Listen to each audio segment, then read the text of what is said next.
ایک جمہوری پاکستان بالکل معافی چاہتا ہوں، لوگ پتہ نہیں اس کو برا مان لیں گے یا خدا نخواستہ ہماری کم علمی پہ منتج کریں گے.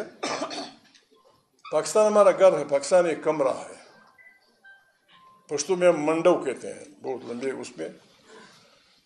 اس کمرے کو ہم سب جانتے ہیں کہ اس کی دیواروں کو چوہوں نے سوراخ کر کے برباد کر دیا. ہم سب سمجھتے ہیں کہ شاطیر سارے اس کو وہی نہ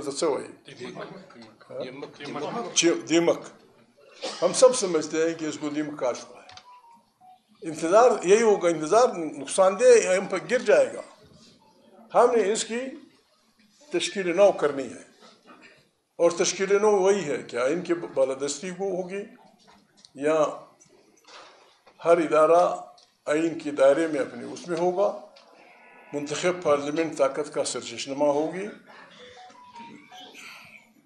میں کیا کہوں، میں نہیں کہہ سکتا. سرکاری فنڈ یا سرکاری پیسے کا آنا بالکل شیر مادر کی طرح جائز ہے. پھر کہاں سے بنے گا؟ میں تو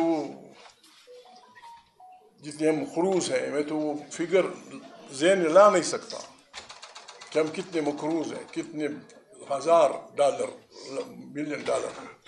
اس کا واحد طریقہ یہ ہے کہ ہم نے توبہ کرنی ہے.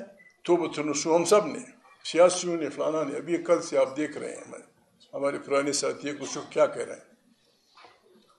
پی ڈی ایم سمیت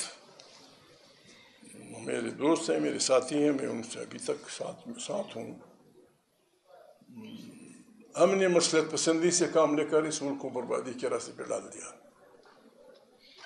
مصلحت پسندی اس ملک کا علاج نہیں ہے. ہم نے اوپن بات کرنی ہے، آئین کو تسلیم کرنا ہے، یا ایک جمہوری پاکستان کی تشکیل کے لیے محنت کرنی ہے.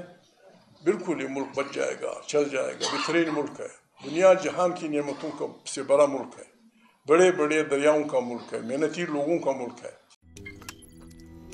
روزنامہ قدرت کی ویڈیو دیکھنے کے لیے ابھی YouTube چینل پر سبسکرائب کریں اور بیل آئیکن پر بھی کلک کریں.